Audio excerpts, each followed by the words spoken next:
Well then, what if your government just decided that games are going to be slow for a bit? That seems to be what's going on for Chinese gamers, and the entire situation around this is quite interesting, especially in the context of both large Chinese companies like NetEase and Tencent investing more in the West, but then also lots of other companies like, say, Xbox and PlayStation trying to move into China, into that market. So let's get into this.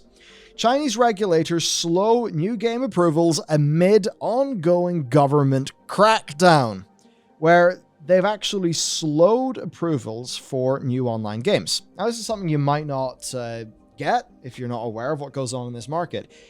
A game has to be approved by the government for you to launch it, right? That's the way it works with game approvals. So if game approvals are slowed, that means that games will come out slower in this territory. Now, earlier on, there were versions of this story that incorrectly stated that new approvals of games had been suspended indefinitely, which was basically saying, hello, we're just pausing games in China for a bit. That's not what's going on. But it is something that has been slowed amidst new government measures to curb gaming addiction in the country's youth.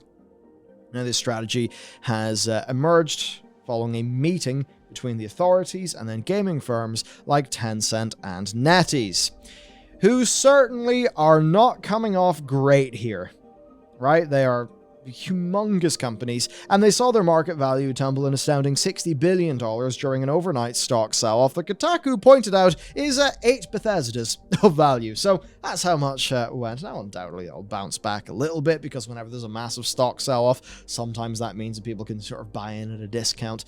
But certainly, for anybody looking at the fundamentals of gaming in the domestic Chinese market, you see games are being slowed down. That's obviously not going to be great for the market. And then you see, the limitations being placed on minors, 1 hour a day on Friday, Saturday, and Sunday. And then you think, well, does that mean that those minors will be less likely to become big future gamers because their gaming time is being curbed, potentially in, a sort of phase of their life where maybe they'd find a real passion in that hobby?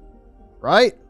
That's obviously not particularly good for the fundamentals of gaming in that market, especially as those minors, grow up and turn into potentially high revenue users, right? So that's obviously going to be bad for these companies. Now, what's funny about those 1 hour gaming restrictions is that already there are platforms appearing offering minors the opportunity to rent an adult's online gaming account for about $5 an hour. It's a bit much for what you're getting there, but if you want to play games, I guess that's what you've got to do. Not that you really will be able to for that long, because Tencent have already launched a number of lawsuits against the account rental platforms, and of course, facial recognition is on the horizon, so you can't spoof it because they need your face. Who knows? I mean, I'm sure the facial recognition could be spoofed, but it's obviously a losing game if you track that ahead on time. And again, a situation where, because the party does essentially have absolute power, well, they can sort of just do what they want, and these big companies will have to put all of their resources into being compliant, or else, they'll lose out in a humongous market. So yes, in a meeting, presumably the same one that birthed the slowdown in approvals, government officials directed industry representatives to avoid a solitary focus on profit. Which I suppose you could say that this is saying, hey, maybe those loot boxes and some of those psychologically aware design considerations are not what we want you to be doing. So authorities are arguing that a sole focus on money could lead games companies to create mechanics that promote addiction in minors. Now, it's the sort of thing where I could see that being a broadly well-accepted statement. The thing I would say, though, is that once that becomes government policy, you have a problem where, well, government don't know much about video games, and there's times where I would say I've been addicted to a game. That's because the game has been really bloody good, and it has been on me to enjoy that game responsibly. The only thing inherently addictive about the game is that it's really good. And I would not trust a big government institution or ministry or whatever to be able to make that decision for me, and I don't think that's really what should be going on. Now, Xinhua news agency, which is of course Chinese state media, said the authorities ordered the enterprises and platforms to tighten examination of the contents of games, obscene and violent content, and those breeding unhealthy tendencies such as money worship and effeminacy? Effeminate? Oh, right. So that's just no soft boys in video games. Correct. Damn. Well, I guess if Anduin Ridden suddenly becomes really jacked in World of Warcraft and just becomes a hardcore fucker, we'll know why. Yeah, I mean, that is it. They part of this whole movement included that specific ban where they've said, okay, media agencies in China, you're not allowed to show anyone that we consider too effeminate. So it's a counter against like the aesthetic of the K-pop and the J-pop mill that's like taken over a lot of that side of the world, and to an extent in the West as well. It's just like, no, you must from now on, all of the males in your media have to be basically Rambo. That's it. So it's the sort of thing like, I'll admit to not, like the whole like K-pop, J-pop style, it's not super up my alley or whatever. But what I would say is do not get your personal enjoyment of certain types of media in the way of this, because often people are like, oh yeah, wow, I didn't think the CCP would be so based. Yeah. It like that is fucking stupid to think, because you have to think about this in terms of principles. This is the government taking an opinion on basically art and saying, what they do and do not want to be going on. That is utterly fucked and cannot happen. Right? Because, the same thing that would allow them to do this would allow them to, change something else, maybe something that you like. So this is a sort of thing where, if you are, let's just say, you're loving Rambo, really what you like is just a sort of classic alpha, sort of like alpha male action hero stereotype. Even if you like that and you see the K-pop, aesthetic and think, oh, that's not good, I don't like that, I don't want my son seeing that sort of thing. You still need to stand together with your K-pop brothers and sisters, because the shit that will be going against them one day will probably be used against you. And that's why we can't be thinking of just, this is my personal opinion and, I like this, I don't like this. We got to think in terms of what are the foundational principles that we actually abide by and want to operate within. And I think that in terms of just basic principles, that's completely fucked and I hate it. I hate that. Of course. I mean, that's terrible. It is not the role of government to be telling you what you can and can't do in the realms of art and in the realms of creativity. In the realms of literal crime, sure. But you have to make sure, they don't have totalitarian control. Yeah. Which is literally what they're trying to do here. And what happens, that's so fucking totalitarian and disgusting. And what happens over time? Because there's lots of countries that, you look at this effeminacy. Well, fuck, what if you are an effeminate male in this country? I mean, God, you're going to feel terrible. And then you look at a lot of, countries like, imagine being an effeminate male in Russia. Mm-hmm. Or, something like that, right? Where there is massive discrimination against, like, LGBT people or LGBTQ people, right? It's terrible. It's terrible. That shit can happen. And a government that will wield its power in that way is just quite simply not one you can trust or ever about, Yeah, so basically it's like, honestly, if you come for our soft K-pop boys, rebellion. Rebellion. That's Perfect. It. You try to shut down BTS, well, it's time to get the pitchforks, because the same powers are going to shut down BTS, whether you like them or not. And a lot of people love them and more power to them. I mean, in fairness, like, I'm not really that exposed to K-pop, but, I've seen little bits here and there. League of Legends, I think, probably helped a lot of people like get their first little dose of the K-pop. But, and then, even at that, like, why does the government get to define what that is? This is insane. And I guess I just bring up the point in that way because there is, I just thought there might be a bit of a reaction of, I don't like that. Back in my day, He-Man was He-Man and there was none of this feminine stuff. And, I get there could be a lot of people who would, maybe, see that and think, oh, wow, lol, how based. And you know what? I guess meme away, do whatever you want. But like, got to strip that back and think about what's actually going on. And what's actually going on is fucking horrible. for sure. That's insane. And even if you remove this from just the artistic side, the likes of this from a cultural perspective, like this may as well greenlight sexual discrimination. Of course.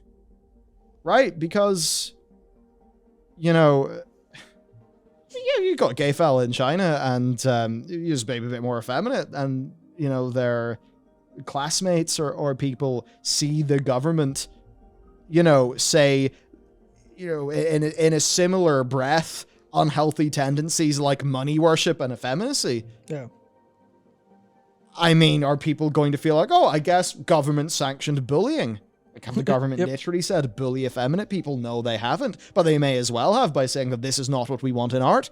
Yeah, I mean, I'm aghast at this, completely aghast at this. This is awful. I mean, to hammer the point home a little bit better, that was directly from the Xinhua news agency, from the South China Morning Post. The way they say it is, in addition, video gaming companies were directed to cleanse their video games by removing what authorities described were the, quote, wrong set of values, end quote, including worshipping money and gay love. They were also reminded not to maximize their profit from video gaming and ensure that young people do not get addicted to games. So that is literally the wrong set of values, the set of values that don't ascribe to what the government want everyone to go through. Which is fucked because, you know, it turns out gay love is actually, you know, natural and is literally fucking observable in the animal kingdom in other species than Homo sapien. Like, what the fuck? Deal with science, right? This is insane. This is so completely insane. And regardless of like what anyone's opinion is, I would hope that even at the very least, an actual homophobe would see this and at least say, well, that's not the role of government, so, you know, I disagree with it. I'd fucking least hope that. Instead of these people who are just going to go down the route of tyranny purely because right now the tyranny agrees with their particular biases. Now, obviously, you know, I would deeply, fundamentally disagree with that individual's opinion. You know, obviously, right? But it is completely fucked that a government would be doing this. This is happening within gaming and media, but it is obviously something that could pave its way to a horrible amount of, you know, of real life harms. I mean, what happens when this is applied across social credit score? What happens when, you know, they decide that effeminacy is like a terrible form of spiritual opium that is sweeping through the country, and then they decide, you know what, actually it's time to run some sentiment analysis on, I forget, is it Weibo or whatever, their version of Twitter, you know, to see, oh, well, you know, there's those people making tweets that feel just a little bit effeminate. Enough of that. Down with your social score. And that's not an absurd thing to think with this evil fucking regime. Make no mistake, the Chinese Communist Party are fucking evil. They are fucking scumbags. And if the world had no more Chinese Communist Party, it would be a better fucking world. Absolute fucking rat scumbags. I will never work with them, ever. Simple as that. Fuck them. Get fucked. Xi Jinping, I do not want good things to happen to you. Fucking rats. What is this shit? And if we disappear, you know why. Yeah, what is this shit? It's a government wrestling control from people. Yeah, you may as well just say, hey, by the way, we hate the gays. We support people in our country hating the gays, and we're just trying to remove it all from media. You may as well fucking say that. I mean, you've got all your state-run media saying that shit. I mean, never mind that, of course, they're also literally doing a genocide right now and all the crazy shit that's going on in the South China Sea. Yeah. Yeah, international rules, no problem. What the fuck are these jokers doing? Yeah, they're doing what everyone's letting them do. That'll grant them more power across the world. Yeah, and then even fucking things like, and because, you know, they're trying to, of course, turn their population into useful lemmings as much as they can, which means that, you know, there's a Tibetan flag inside the latest Life is Strange game, and you know, we got a whole bunch of review bombs being, you know, all this shit about Tibet, and it's like, fuck off. You know, I'm not going to put a Taiwanese flag in one of our games where it doesn't make sense. Of course. Obviously, because that would be letting shit, you know, interfere our art incorrectly. But, I mean, goddamn, if there ever is a reason for anything we do to cover that region, we will absolutely be referring to Taiwan as the independent nation that it is. And, I mean, fucking hell, it makes me sick when I see Western countries fucking kowtow to all this shit. play fast and hate it. And that's the thing. The more that you support what this party does, well, you're supporting what they do. And, as an example, I think about companies like Apple. And it's like, how the fuck, Apple, can you be doing all of, like you open up your phone and like, I'm fairly sure they know that I'm a man. But, one of the first things they show me is her, like a lesbian dating app. So it's like, right, over here in this market, you're going to be like, putting, prominent, featuring for stuff like that. So is that your company's principle? Because, if so, good, fair enough. We should be. But, oh, wait, you're more than happy to go into China, a country that now is, calling all of these things like unwanted behavior and, unwanted elements of culture. Wow, what fucking rats.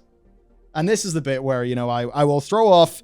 There is a point in covering stories like this where I think it's good, for me to just throw off all pretenses of it being a journalistic thing and to say that, look, you obviously know my biases here. I've called them rat scum multiple times in this video because that's what they fucking are. So if that means that it's no longer a journalism and it's now a punditry, then I'm happy for it to be that because fuck them. Yeah, so it's going to be really fun whenever Gamescom is back in person because like I had like a brief little meeting with NetEase once, which I thought was like oh well, this is not where I thought I would be. It was purely because it was like a networking dinner that we were invited to, they were all invited to, and it's just the sort of thing where it's like, I don't know, it's hard to look at a representative of a company that would subjugate itself to these rules in the eye and be like, you're not working for the bad guy. No. Right? Because like if it, like I'll make it very clear, if you are supporting the regulations and principles put forth by a regime that is basically saying purge effeminacy from everything, like you're working for the bad guy. It's just that simple. I try not to reduce things and make them simple, but pretty fucking cut and dry. So yeah, anyway, again, to be extremely clear, this is criticism of a party. This is not criticism of a people.